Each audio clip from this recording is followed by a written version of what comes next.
Chedgey. I've known Chris for at least 15 years, I think. God, Is it more? Yeah, well, that ages. That puts an age on both of us. Structure101 is really interesting software suite. One of the things that it does that I've always found interesting is if you're going from a monolith to microservices, possibly to Lambda architectures now, how do you deconstruct your monolith? How do you turn it from a ball of incredibly complex technical debt into something that you can start to pull apart?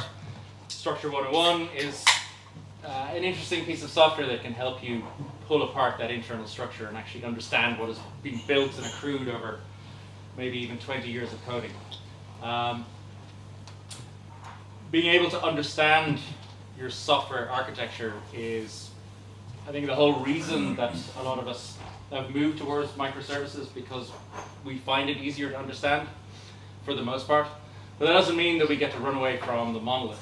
And Chris's solution is hugely helpful in understanding how to take legacy code and ultimately turn it into microservices. So without further ado, Chris, take it very away. Much. Thank you.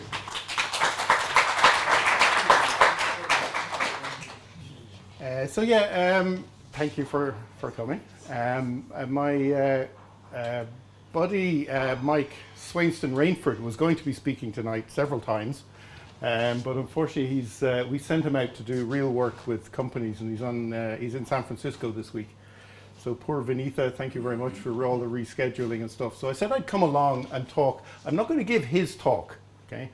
I'm going to talk about, his talk was going to be literally what Richard was talking about. Well, more than that, it was extracting modules from a monolith, which is really a large part of the problem, or the solution, I guess, to moving from something that works but is monolithic to something that is, I guess we would see microservices as one way to implement modules, okay? That might be simplistic, but it's the same problem. Is you've got this massive, tightly coupled code. How do I pull some stuff out of it so I don't have the same headaches with ongoing maintenance and development?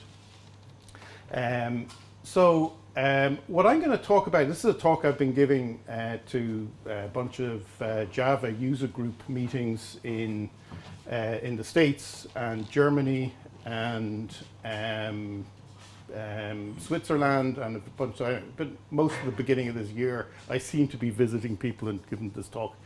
I usually take about an hour and a half for it, so I'm going to whiz through it much quicker, which will probably mean it's much better than it usually is, a bit less boring maybe. What I'm going to talk about is, as you see here, bridging the divide between architecture and code, which is coming to the essence of what it is we do, what we're trying to do with our products. So we come at it from a point of view of, we build products, yeah, but we also build, I guess, techniques around those products. How do you use those things to do something useful? And Mike is coming back, I believe, Vinitha, maybe next, in October or something like that. So this will actually be a really good intro to Mike's talk, where I'm going to sort of show you something around the products that we've been developing, and in particular a new product called Structure101 Workspace, which I'll demo sort of towards the end of this. Does most people here use Java? The JVM. The JVM, okay, that'll do. Scala, maybe? Yeah, okay. Microservices or monolith? Monolith? Still a few monoliths yet? Yes, for monoliths, okay. So that's, I'll kind of go through very quickly then the slides here. I'll try and limit it to about a half an hour or so. Where are we at now? Yeah. Okay, this beauty here is the International Space Station, which a couple of us in Structure101 used to work on.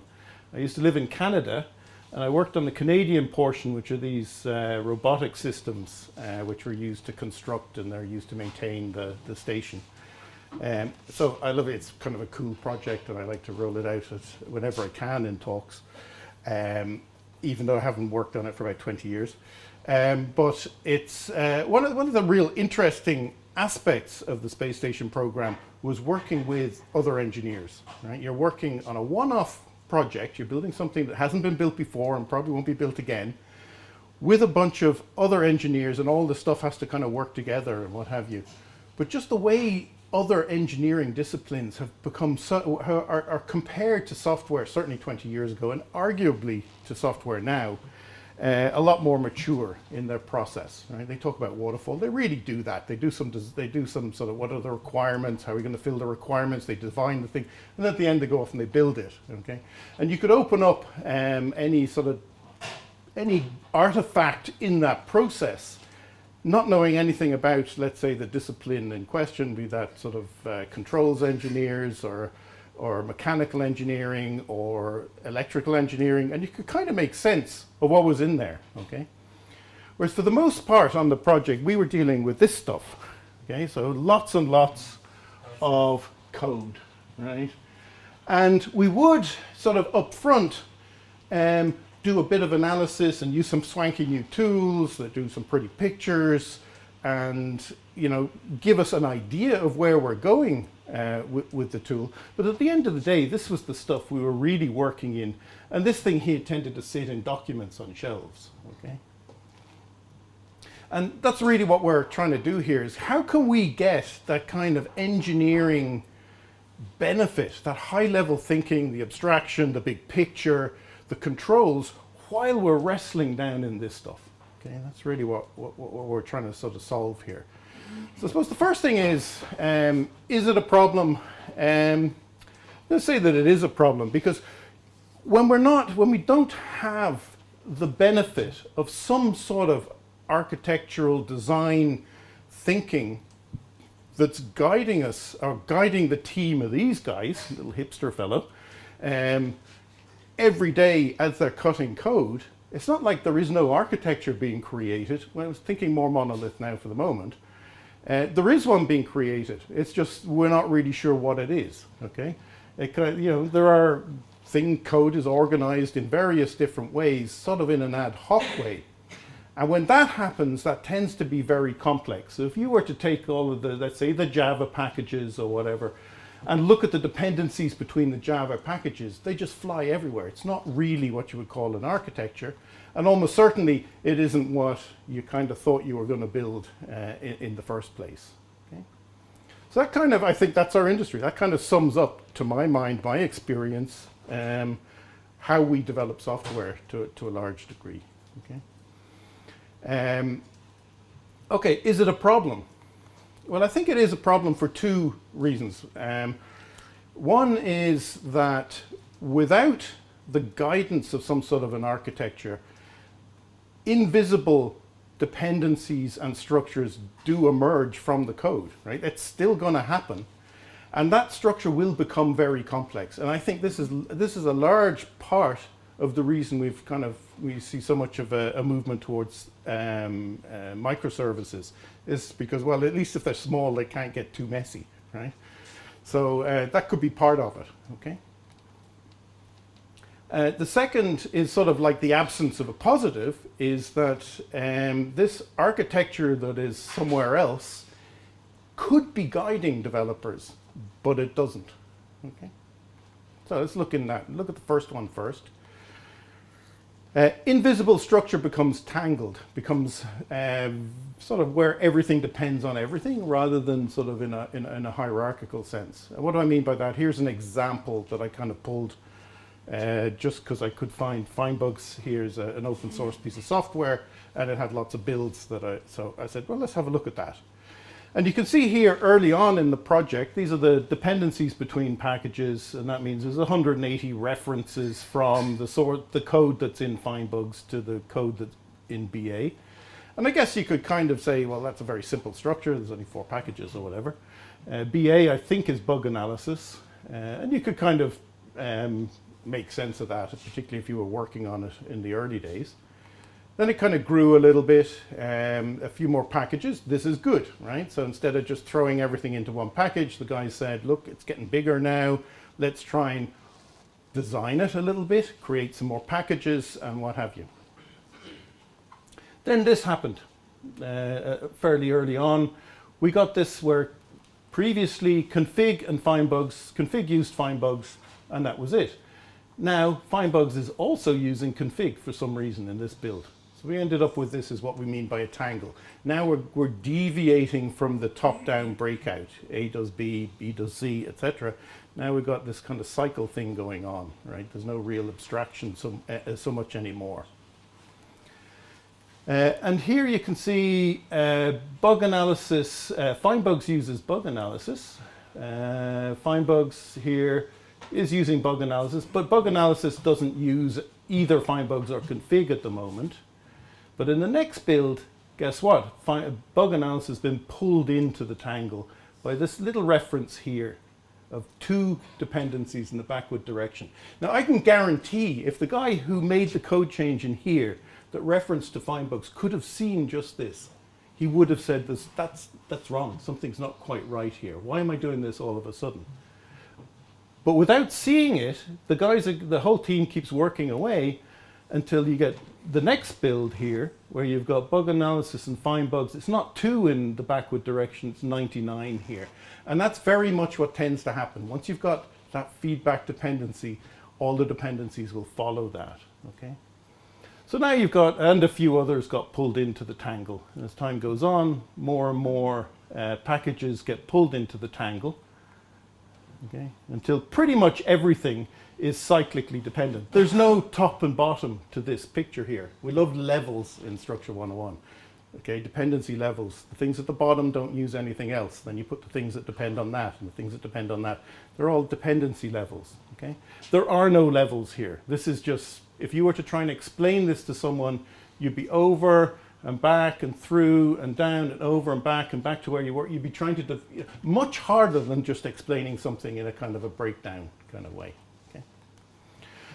Okay, so that is you could probably point at almost any code base and you would see something similar over time. Okay, you can look at if you want to take a look at the Spring framework. Okay, they have been monitoring packages from the very start, package dependencies. They have no cyclic dependencies.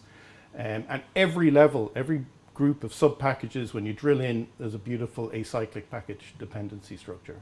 Okay, so it's not inevitable, but it's inevitable if you don't look at it. Okay. Tangles increase complexity. I'm going to skip over this one fairly quickly. Cumulative component dependency is a metric. John Lakos, I think, was the first to kind of come up with it. It basically says that if A uses B, it also uses everything that B uses, so C and D and stuff like that. So if this is a dependency levelized dependency structure here, all the dependencies are flowing down, then you can see that the kind of connectedness of this is limited because everything here can only use a few of the things below it. Okay, this thing can use it. This guy here might use nearly everything indirectly. Okay, but it's limited because there's a flow downward. As soon as you put a dependency back up, now everything can depend on everything else in this particular example, and the connectedness of that system is an order of magnitude higher. So complexity is harder to understand. I don't know, that's probably kind of like, anyway, that's what complexity is, isn't it? I don't know. But here's an example that I took of a bit of code that's organized in this fashion, okay? And you can see, you could explain that quite easily. PN unit uses log for net, it also uses N unit, and N unit uses fit to do something, and CP to do, I can explain that quite easily. And then I just sort of moved a bunch of classes around between these packages, or I think actually they're C++ namespace or C# namespaces, until all the dependencies. So we've got the same packages here, but very different dependency structure, okay? And we've got the same underlying classes, but this is much harder to understand, okay? Just cause it is. Okay, tangles make a monolith. There's a bunch of other things you could say here, but I think this is really key to the kind of discussion as we move towards monolith to microservices. It's the fact you have cyclic dependencies that makes a monolith to a large degree. Okay. Now, what do I mean by that? Okay. So this is kind of like our code base here, okay, let's say. And we got all of this, all the dependencies flow down. I don't show the dependencies. This is a levelized graph or dependency structure of a bunch of modules here, Java modules. Okay? And at the bottom, we've got this thing called core. So that looks kind of nicely laid out. There are no tangles and what have you. The problem is that core has 80% of our code base. Okay? So we look inside core, what have we got? And let's say we actually don't, by the way, have tangles in our own code base. Well, sometimes we do, but they don't last for very long. But anyway, let's say we have inside here, we've got a tangle of 3 packages, and then we've got a bunch of other packages outside of that tangle. Okay? So let's look at that a bit closer. Because these are acyclic, I can now, whatever module system you're using, be it Maven or Gradle, or even if you're just using IntelliJ modules or Eclipse projects or whatever you're using, they won't let you do cyclic dependencies, okay? That's not on. You just can't do that. But you can easily take this package down the bottom here and move it into a module. And then you could take out logging and put it into a module, etc. Okay? So because there are no cycles down there, you can very easily create modules, okay, if you like, in that sense. You can separate out these packages immediately, right, into this package structure here, okay, into this module structure here. But once you get to here, you can't take any of these ones out because they're cyclically dependent on all of the others. So if I were to take widgets out, I wouldn't be able to build it. I wouldn't be able to compile it. I would have to do some more work. I'd have to do some refactoring of some sort to get rid of the dependency either from CView to widgets or from widgets to CView. Okay? So the two-way dependency will get me there. So that kind of means you can't go any further than that. And if most of your code base, that doesn't matter if this is 10% of your code base, you might say that's perfectly okay. I can live with that now. All my modules are spread out. I got 10% in my biggest module, but all of the other ones are a nice, cogent, architectural, modular structure. Okay, this is all goodness. But if this is 90% of your code base, then that's going to be a problem, and now you've got a different problem. Okay, so it's the tangles that make a monolith, that make it harder to extract modules from the monolith. The second one, the invisible disconnected architecture that could guide developers but doesn't. What do we mean by that? Okay. First thing we could be doing is defining and enforcing layering. Okay, so something like that. I don't know how many times you've seen something that sort of was supposed to be kind of like this, but isn't, okay? Well, if you had a way to sort of somehow enforce just that, okay? So you're basically saying here that you can use anything that's lower down here. This is my layers, my dependency layers. Data access shouldn't be using anything else. Business layer can use data access. Presentation layer can use the business layer. But don't be jumping across. I don't want presentation layer directly accessing the data access layer. If you could say that and nothing else, then that would be good, right? You would have a much easier code base to understand. Or in this case, this module would be much easier to understand, okay? And if it's easier to understand, it's easier to work on, it's easier to extend and so forth. And you have options now, right? Really important options when it comes to deploying and that type of thing, okay? And you might do something similar for every module in your system. You might say, well, they're all going to be that. They're all going to have that architecture. This is all good. And I might say, well, do you know what? Not only that, are they going to internally have this arrangement here, but this is our architecture. This is our layering for the dependencies between the modules themselves. So forget that for a minute that they all have the same name. Okay, let's assume they're all different. Then I'm saying that this one here can use any of the ones down below, but the ones down below shouldn't use that one there. Okay, so just enforcing that kind of thing, put some constraints on the rampant growth of dependencies between chunks of code, between things that could be modules. Okay. You can group related modules and packages. So this is a list of, this is the Project Explorer from inside IntelliJ. If instead of that, I was, okay, we were still retaining from the first step here. We've got these internals of these things are going to be shaped like this. Okay, and there's a couple of them expanded. And maybe each of these has something similar. But I'm going to group a bunch of, here I've got, what do I call that? Java. This is actually our own code base. So we have a bunch of modules that relate to our Java product. Okay, and we have a bunch of modules that relate to .NET and C++ and what have you. And inside Java here, you can see there's whatever, half a dozen different modules. Well, at the moment, they're just spread out in this alphabetical list. It's kind of more convenient to show them this way, as well as defining the layering dependencies that are there. But it just means that instead of that, which gives me no information really at a glance, I've got something more like that. That's what I mean by grouping related projects. Okay? And if I could do it in such a way that whenever I'm working, I can see where it is I'm working and where are the dependencies that are related to the module I'm working on. That would be kind of cool too.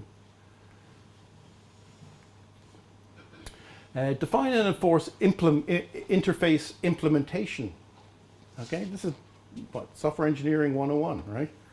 You're supposed to remember, like this bit here, some things are public and some things are private. Why, we should be able to do that very easily with modules as well. Have I got something in there? There it is. So here you can see some of these have like little padlocks on them, right? Which is sort of like the international recognized thing for private. Don't use it.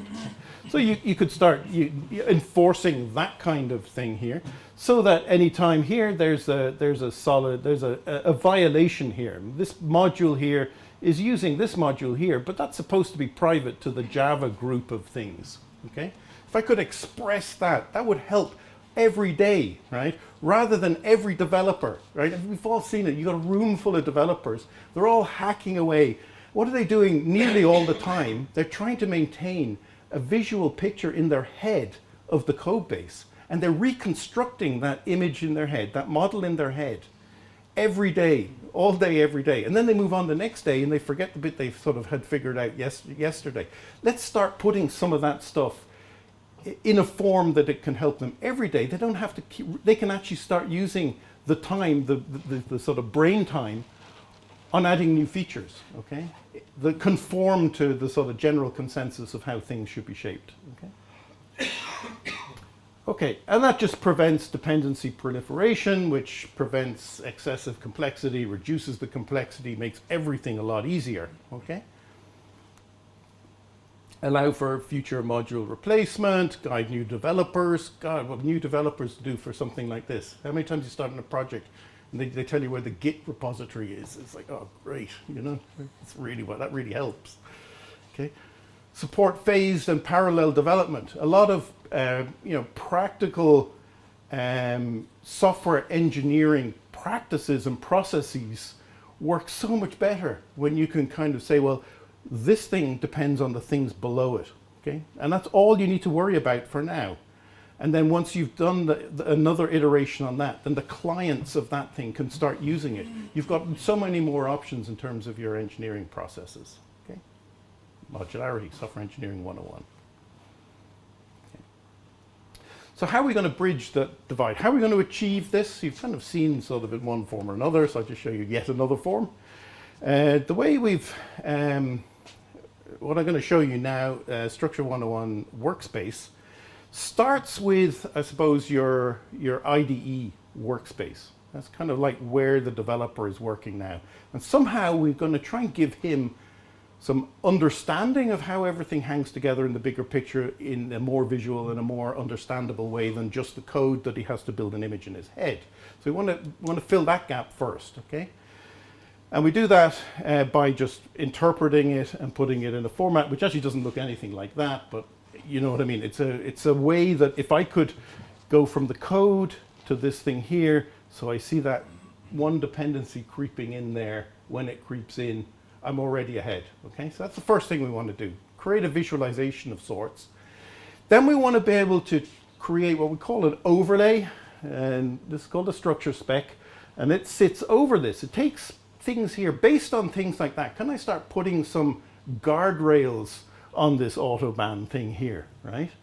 And this is a kind of a format. It'll make heavy use of layering. So rather than this stuff just being free form now, it's kind of locked to some degree, so that we as a team, or I as an engineer, or whatever way you kind of do your work architecturally, it no longer changes by accident, right? When dependencies come in, they come in because they're allowed, because you've said they're allowed, unless you want to change what we've specified. And we can do that, okay? But we do that consciously. We don't do it accidentally. And then we kind of want to filter very heavily, because guess what? The developer doesn't care about the big picture 90% of the time, 99% of the time. He doesn't actually really care about everything here that the architect cares about. Probably doesn't care about all of this stuff even. What he cares about is he's working on one thing here. And there's a bunch of, the one method or whatever he's working on, a class method here. And there's a bunch of other classes and methods that use it, and it uses. That's what he cares about. So we want to heavily filter that thing here, so that he's seeing the details here, the methods and fields within the classes, okay? But also within the overall structure, within the architecture that he's talking about, okay? So that's what we're kind of going to do here. So step one, start visualizing the product you have now. Step two, lock in any useful architecture that you have right now, okay? And overlay the visualization overlay that onto the visualization. And step three, start improving and extending the architecture, for example, by extracting modules from the monolith, okay? That's the talk in October. So let's have a look at visualizing what you have now. The good news with that is it gives an immediate productivity boost to developers, okay? Because it's a map of the code base that's sort of context sensitive is the thing there, okay? So you can see what you're working on, what are the dependencies of the thing that you're working on in the context of the overall, the big picture, okay? So that's saying the same thing again. Raise structural awareness. So even by doing that feedback dependency in FindBugs, where someone put in a dependency that created the cycles, that kind of thing will happen less. And developers, I think, tend to start getting an appreciation why that's harder to understand than a nice flow, which is more simple, okay? So try and keep things simple. So at this point, I'm going to jump to Workspace. Geez, what stage did I leave it at? No. Here. And I just go home here. Okay. So let me show you that kind of that much in action, just the visualization. So I've done no specification. All I've done to this point is install the workspace. It installs as a plugin to Eclipse or IntelliJ. And what it's done so far is it's taken this list of things on the left and it's levelized them, as I described earlier, so that the stuff at the bottom doesn't depend on anything else, and everything then above that depends on at least one item on the row below. That's the levelization. So you don't need to show all the dependencies all the time, but you can mouse over to get any of the dependencies, okay? And you can see here that you see me panning and zooming. I'm just using kind of like Google Maps type gestures here. Okay. Now, the other thing I can do is I can sort of have a look inside these things. I can see what's inside. So there's not much in there. That's not very interesting. Parser.net has more interesting stuff in it. And when I drill into each module here, okay, what I'm seeing is the package structure inside there, until ultimately I get down to see classes, and I can also look inside classes. But at every level, that levelization is happening. So I'm getting a feel at every level. The dependencies are flowing down, what's at the bottom, what's at the top. I should be able to understand the class structure generally just by seeing that, okay? If I drill into here, let me collapse that one away. So you can expand and collapse whatever you want. A lot of the time, as I say, the programmers are not working in this top-down mode, but I'll just show you how it is, just to understand how it all kind of hangs together, I suppose. You can see here, I'm going down here. As I go inside here, it all gets very busy. What I can do at any stage then is I can actually, you see here, I'm going to do a command click on this thing here, and I'll show you what happens. What that does is it spotlights the thing I just command clicked on. It's called spotlighting. It just filters the whole of the structure map, as it's called, to only show things that relate to the thing I just command clicked, I spotlight. Okay? So if I command click again, you see I unspotlight it. Let me give me a bit more room here, maybe. Okay. So here you can see inside depot proxy, what am I seeing? I'm seeing depot proc is this method here that I'm about to spotlight. But there's a whole bunch of things inside this depot proxy class. When I command click it, there's just three things that are left. The spotlight itself, another constructor of the same name, and another function down here. Okay, another field, I guess that is. Okay, but the other thing that's happening is here I'm seeing, all of the package structure down to here, but everything's collapsed away. When I command click, when I spotlight depot proxy, it's actually drilling into a bunch of packages here, other than the local package, and just finding me the code that is dependent there. Okay. And I can chase dependencies in that way quite easily if I want to. I'm just going to do this kind of thing, command click on that, etc. And then at any point, if I just expose my thing here, I can alt click anywhere from here to go across to the code for any item in here. And I can go backwards in time and say, well, where was I there? If I try to remember where I came from. I came from that situation there. Okay? So I can do that at any time. The other thing just to note is that the levelization, we haven't specified anything here. We haven't said what should or shouldn't be above what. This is automatically calculated from the actual dependencies between the packages, let's say, here. So let me just take a look here at this scope here, because I haven't said what this is. This is one of your tangles here. So levelization and tangles are a kind of a key concept, I suppose, to all of our products. Because levelization is a very powerful thing to simplify. Tangles are very bad things for adding complexity. And they kind of go together, because I can levelize quite easily things here. So logging is at the bottom of this headway package here is expanded. Logging is a sub-package, goes at the bottom because it doesn't use anything else at this scope. Util uses logging, foundation and brands use util. But then I've got this group of 3 packages here that are cyclically dependent.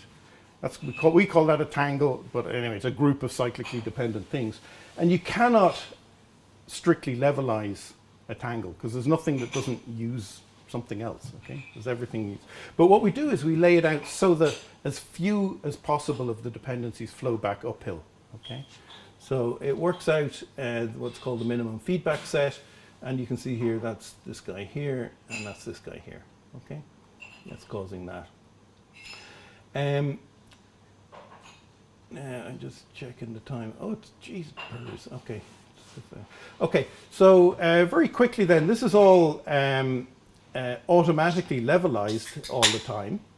But what I can do here is, let me show you what happens when I add in a dependency from elementary metric. So I alt-click on that, and I'm just going to uncomment this. Let me stop following here.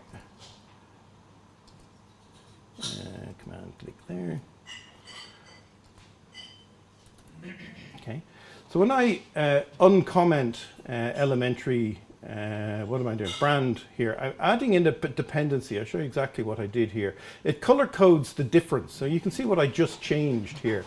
Brand here is new. It's got the new color, which became this kind of purple thing, because at the time I think it was the only color we hadn't used for something else in some product. But anyway, purple newness is shown there. So you can see brand, and there's a new dependency here from brand to branding. Okay, and if I undo that, you can see that, as you would expect, I guess, that'll disappear again.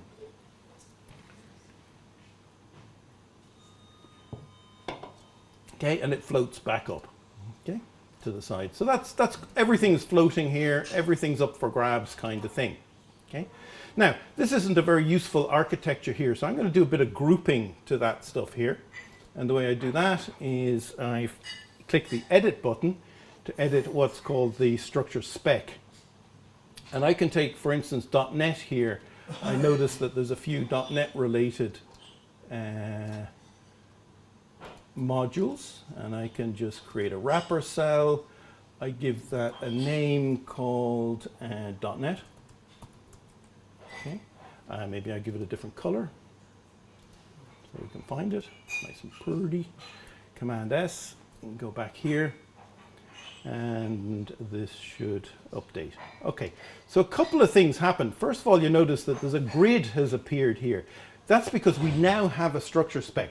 Things will no longer float at the very top level, is what that says, okay? And not only that, but we've added this kind of grouping. So instead of there being 3 modules spread out in that mess, we now have 3 modules in one tidy little location, which can be collapsed away in that way, okay? But now when I try to create a dependency, let's say I for some reason want to put a dependency from build tools across to this package here, addition KW for CPP, okay? If I want to do that, well, what am I going to do first? First thing I'm going to want to do is go to my package viewer, collapse that away. I'm going to go to build tools, so I can just alt click on that. It takes me to build tools, command down arrow, I think, yeah. And I'm going to add in a dependency, module dependency, because I can't add a code dependency until the modules are dependent. I think it's that one there I said. Okay. And now you'll see that whereas before build tools would have floated up because of the new dependency, what you can see now is it doesn't float up. I've got a new violation from build tools to addition KW for CPP. Okay. So that's kind of like the beginnings of locking in the architecture that you already have. Okay. Now, maybe, actually, build tools, I say, do you know what, that's perfectly okay for it to use that, of course, okay. So go back to here, and I can just move build tools. I can do what it would have done if I didn't have a spec, okay? And you'll see that build tools now will float up. I'm just going to clear the newness. Newness is kind of sticky until you clear it, so it keeps track of what's changed since the last time you cleared it. Now build tools is happy there, and there's no violation there. But build tools now, it's perfectly legit. Tomorrow I might come in and it might be dependent on this other one here, and maybe I don't want to do that. Okay, so I'm just going to quickly sort of go through and show you the kind of things you can do here. What I can take is build tools. What did I KW for CPP? And I can create a wrapper cell around those two, and then I can move those two to the same row as the others, and command S, and I come over here. And what I'm just doing there is I'm just showing you the kind of things you can do with this sort of layering language, containing and layering things. I can basically say what I really wanted to say in this way. Now I'm saying build tools, because it's above addition KW for CPP, that's okay, but neither build tools nor KW for CPP should be using any of the other things that are on the same row. So it's quite fine-grained what you can express in this kind of little visual language that the specs use. Okay? And what I can do then is you can actually, I'm going to just jump forward in time and show you, that's no use. Where do I want to go to? I want to go to dev. I think it's this one. Oh, no. Sorry.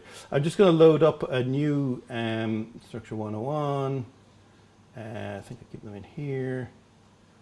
Project org. Use up these structure spec files. They're just XML files. So I'm just loading one up now that has a bunch more work in it. And I just show you what we did there. So you can see here, you've got sort of languages, So what I did was, there's that .NET stuff, the 3 things in .NET. So I did the same for Java and the other languages. I grouped together all the Java projects, there's a few of them there, and the other C++, etc. And then I put a wrapper around all of those. There are language packs. So put a wrapper around all of those. And now when you're kind of moving around in your code, if I switch following on and show you here, let's go to this one here. I can sort of move around here now, get row count. When I'm seeing these things, I'm seeing them in the context of that structure that I've applied, right? And also it's checking it. So when I put in a dependency from when I'm just waiting in the code here and I find another class and I think I want to put I make a code change and there's a dependency that breaks that hierarchical layering that I've defined, I'll get a warning immediately, okay? So it's hand-holding all the time. Okay, so I'm going to kind of wrap up more or less now. We go back to here. So step 2, I've kind of showed you here is adding the structure spec and overlaying it onto the visualization. So I get the visualization first, but now I'm going to put some thinking into, well, how should things be really organized, and where you can do things like make things private and stuff, which I haven't shown you yet, but you get the idea. I can put in some real architectural dependency constraints at that level, okay? And then step 3 is dealing with the monoliths. What I haven't shown you is this wee product here called Structure101 Studio, which lets you do things like, figure out, hold on, there's a class here causing a feedback dependency. It seems to want to belong in there. Let's see what happens if we put it in there. And when I put both of those in there, util fell out of my cyclic dependency. I can move a group of tangle of 3 classes here, okay? I can move that into faces. That seems to be where it belongs. I can move that package up there. Now I've gotten rid of the tangle at the top level. It's guiding me here. I'm gradually becoming more and more structured as time goes on. Okay, I can do that kind of analysis in Structure101 Studio, okay, which we've had for a long time. It's a very feature-rich kind of product, kind of overwhelming, really.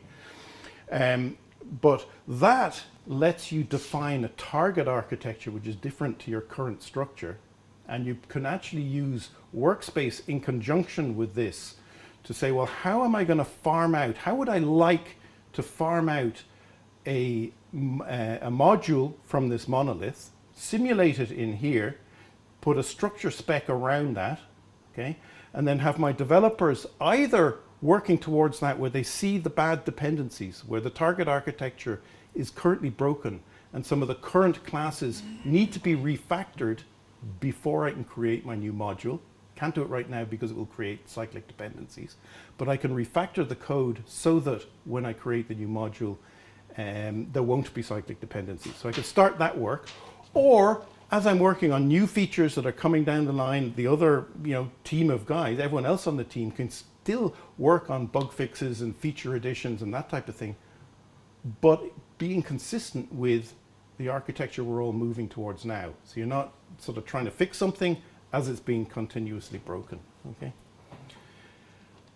And I think that, one important thing that we're going to come to.